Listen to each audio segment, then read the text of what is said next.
नमस्कार। रेलवे की तैयारी करने वाले योद्धाओं, एक खास वीडियो में आप सभी का स्वागत है, क्योंकि इस वीडियो में हम बात करेंगे एएलपी टेक्नीशियन में रीजनिंग के जो टॉपिक्स है, कहां किस किस टॉपिक से किस किस तरीके के क्वेश्चंस बनते हैं, इन सब तमाम चीजों के बारे में बात करेंगे। और आप सभी को पता है कि रीजनिंग का कितना बड़ा वेटेज है रेलवे के एग्जाम में। तो विद्वान लोगों, बात करें कंप्लीट सिलेबस की, तो कुछ सिलेबस जो है वो इस तरीके से आपका लिखा गया है, जिसमें अगर आप देखेंगे पहले नंबर पे तो पहला टॉपिक जो आपको दिख रहा होगा वो है आपका एनालॉजीज। विद्वान लोगों, 2018 में जब एएलपी का पेपर हुआ था तब एनालॉजी से कुछ कम क्वेश्चन पूछे गए थे, लेकिन मैं बता रहा हूं कि इस बार जो है इस टॉपिक का वेटेज जो है वो बढ़ने वाला है, बाउंस करने वाला है। मैं ये किस बेस पे बोल रहा हूं, क्योंकि टीसीएस को ये टॉपिक जो है वो कुछ खास पसंद आता है। खास इसलिए पसंद आता है विद्वान लोगों, वो इसलिए क्योंकि यहां से नंबर ऑफ क्वेश्चन ज्यादा बनाए जा सकते हैं, नंबर ऑफ लॉजिक ज्यादा बनाए जा सकते हैं, ज्यादा नए तरीके के क्वेश्चन बनाए जा सकते हैं। और आप सभी को पता है कि रेलवे के एग्जाम काफी लेंदी चलते हैं, अलग अलग शिफ्ट में एग्जाम होते हैं, तो नंबर ऑफ क्वेश्चन ज्यादा चाहिए। इस वजह से इस टॉपिक का वेटेज जो है वो बढ़ने वाला है विद्वान लोगों। एनालॉजीज होता क्या है ये टॉपिक, जैसे कि मैं कहूं कि 4 का रिलेशन जो है वो आपका 61 के साथ में है, तो 5 का रिलेशन जो है वो किसके साथ में होगा। एक बार देखेंगे तो थोड़ा सा घूम जाएंगे। क्यों? क्योंकि इसमें साथ में क्या होंगे हमारे पास में ऑप्शन। 4 का रिलेशन 61 तो हम कई तरीके से बना सकते हैं। कैसे बना सकते हैं कि 4 को मैं मल्टीप्लाई बाई 15 करता हूं, +1 कर देता हूं, बट इसको मल्टीप्लाई बाई 15 +1 करता हूं तो वो मुझे ऑप्शन में नहीं मिले। क्या ऑप्शन हो सकते हैं? जैसे कि मैं अगर आपको कहूं कि 51, 52, 53 and 54, these are the option, तब आप क्या करोगे? तो विद्वान लोगों, ये किस तरीके से होगा, 4 का स्क्वायर जो होता है वो आपका कितना होता है, 16 होता है। और 16 को अगर मैं उल्टा लिख दूं, उसको फ्लिप कर दूं, तो 16 का उल्टा 61, तो 5 का स्क्वायर 25, 25 का उल्टा 52। कुछ इस तरीके के क्वेश्चन जो है वो एनालॉजीज में पूछे जाएंगे, चाहे अब वो लेटर एनालॉजी हो, चाहे मतलब जिसमें कोडिंग डिकोडिंग यूज में आता है उस तरीके के क्वेश्चन हो, चाहे आपके नंबर पे बेस्ड क्वेश्चन हो, चाहे आपके वर्ड्स पर बेस्ड क्वेश्चन हो। वर्ड्स पे बेस्ड क्वेश्चन जो है हालांकि 2018 में अच्छे तरीके से पूछे गए थे, जैसे कि रेगिस्तान का संबंध जो है वो रेत से है, तो समुद्र का किससे होगा, तो हम बता पाएंगे कि जल के साथ में संबंध होगा। इस तरीके के क्वेश्चंस पूछे गए थे। बढ़ते हैं नेक्स्ट टॉपिक की तरफ। नेक्स्ट टॉपिक जो है विद्वान लोगों अपना क्या कहता है, अगर आप यहां पर देखोगे तो नेक्स्ट टॉपिक में आप सभी को पता है जो लिखा हुआ है वो लिखा हुआ है अल्फाबेटिकल एंड नंबर सीरीज। बहुत इंपॉर्टेंट टॉपिक, और इंपॉर्टेंट इसलिए है विद्वान लोगों क्योंकि नंबर सीरीज जो है वो एक ऐसा टॉपिक है जहां पर अक्सर ये बोला जाता है कि अगर आप इसके फेर में फंस गए, अगर आप इसके क्वेश्चन में फंस गए तो फिर गड़बड़ हो जाती है, क्योंकि आने वाला लॉजिक तो होता है वो एकदम से समझ में आता है। बट विद्वान लोगों ऐसा नहीं है। रीजनिंग ऐसा सब्जेक्ट नहीं है जिसके बारे में ऐसा बोला जाए कि कर दिया तो ठीक है, नहीं लगा तो नहीं लगा, ऐसा नहीं है। लग गया तो तीर, वरना तो कोई बात नहीं, तुक्का समझिए, ठीक है ना। तो ऐसा कुछ नहीं होने वाला है यहां पर।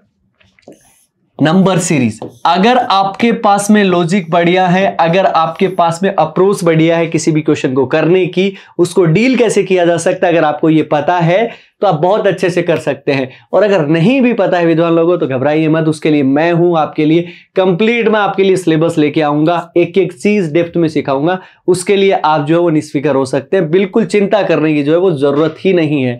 तो यहां से जो है वो नंबर ऑफ क्वेश्चंस आपके बनने ही बनने हैं। नंबर सीरीज का पार्ट की अगर मैं बात करूं तो जैसे कि यहां पे लिख दिया 2, 4, इस तरीके से आगे लिख दिया मैंने कुछ 6, 8, तो आगे वाला नंबर जो है वो कैसा आएगा इसमें आप बता पाएंगे, बट इस तरीके के क्वेश्चंस नहीं होंगे, ठीक है जी।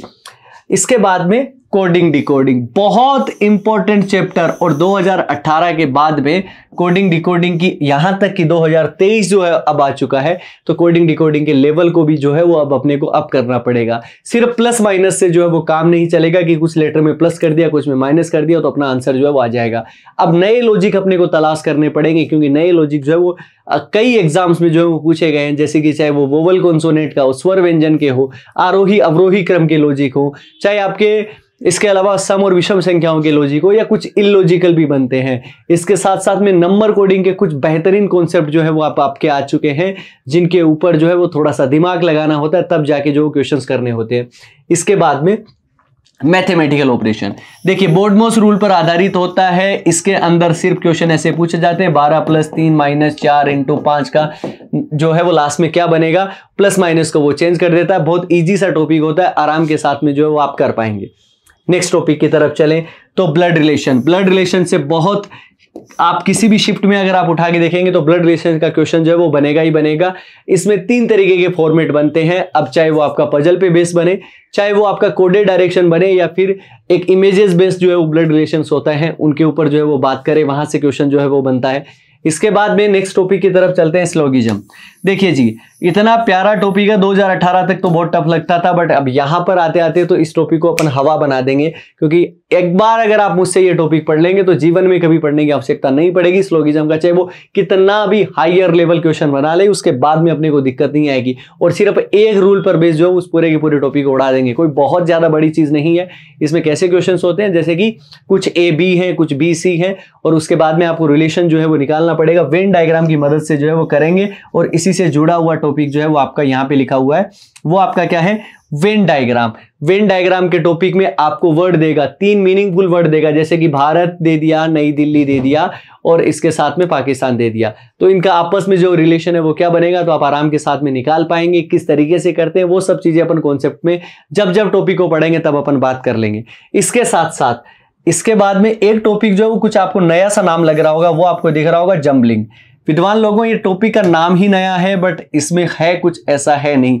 जैसे कि इसमें मैं आपको 5 वर्ड दे देता हूं, जैसे कि बीमारी हो गया, इसके बाद में आपका क्या हो गया, अस्पताल हो गया, ठीक है जी, और इसके साथ साथ आपका डॉक्टर हो गया।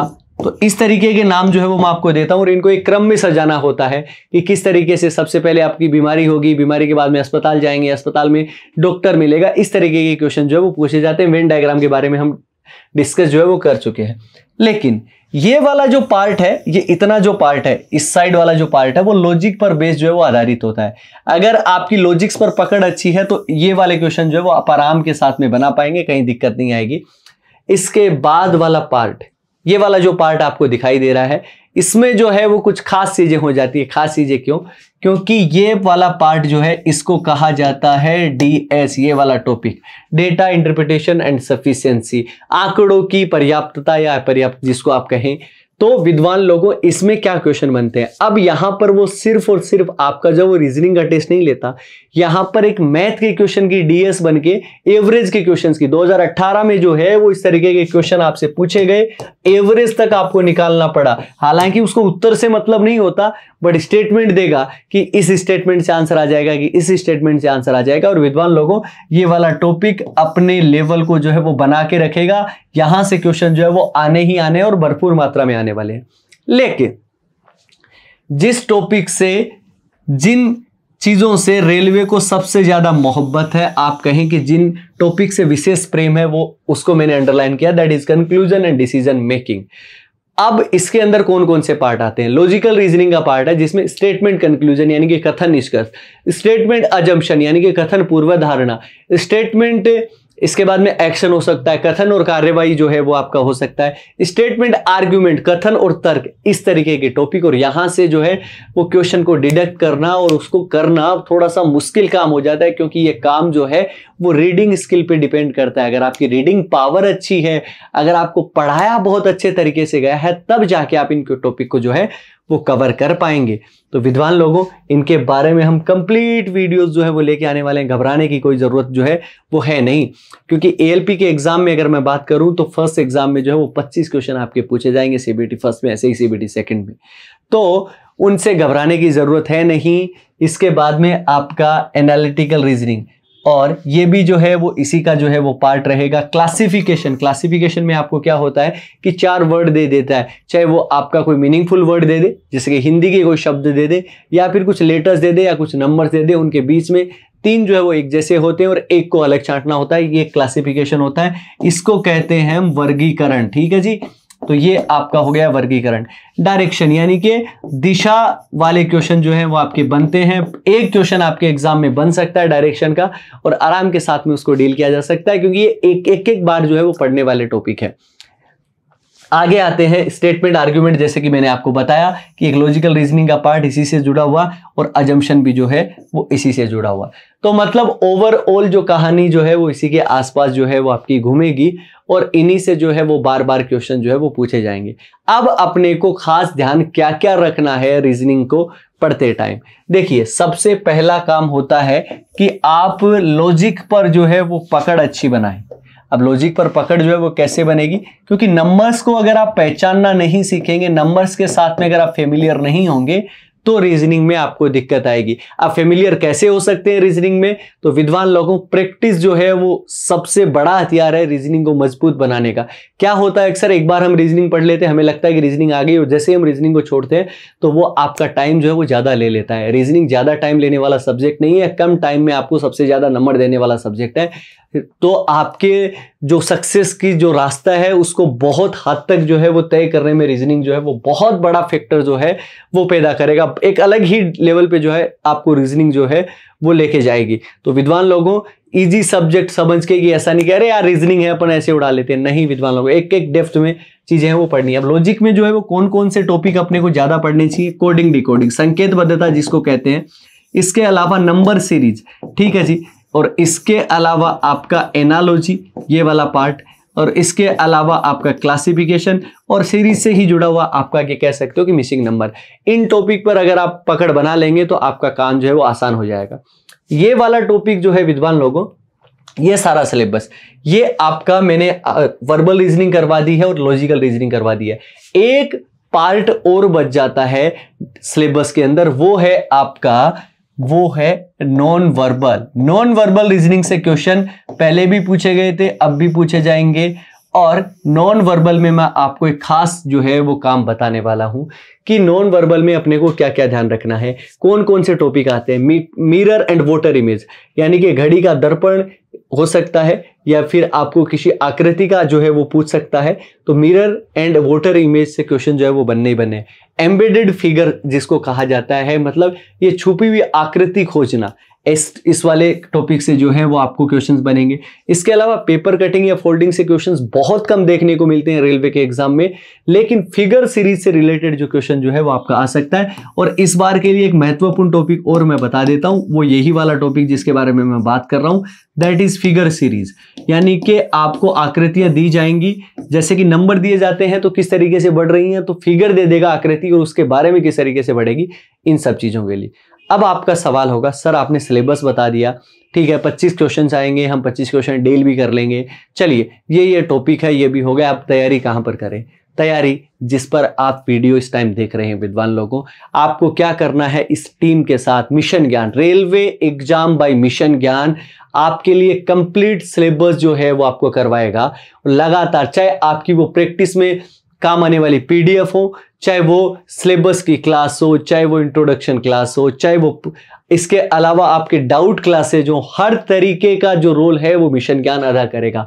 आपको क्या करना है, इसको सब्सक्राइब करिए चैनल को सबसे पहले, और इसके बाद में अपने दोस्तों तक भी जो है, अपने जो जानकार जो आपकी तैयारी कर रहा रेलवे एग्जाम की, वहां तक ये चीज जो पहुंचाइए कि भैया मिशन ज्ञान पे आना है और बहुत अच्छे से अपने को तैयारी करनी है, क्योंकि हम इंतजार कर रहे हैं उस एक डब्बे की मिठाई का। जब आपका सिलेक्शन हो जाए तो उसके बाद में आप लेके आएंगे, लेकिन इसके लिए इस बीच के रास्ते में हमें बहुत सारी मेहनत करनी है, तो हम साथ मिलकर लड़ेंगे और एग्जाम को क्रैक करेंगे। तो मिलेंगे क्लासेज के अंदर, कॉन्सेप्ट क्लासेज के अंदर, जहां से आपकी रीजनिंग स्टार्ट होगी, बहुत जल्द मिलेंगे। तब तक अपना ख्याल रखें, सुरक्षित रहें। जय हिंद, जय भारत।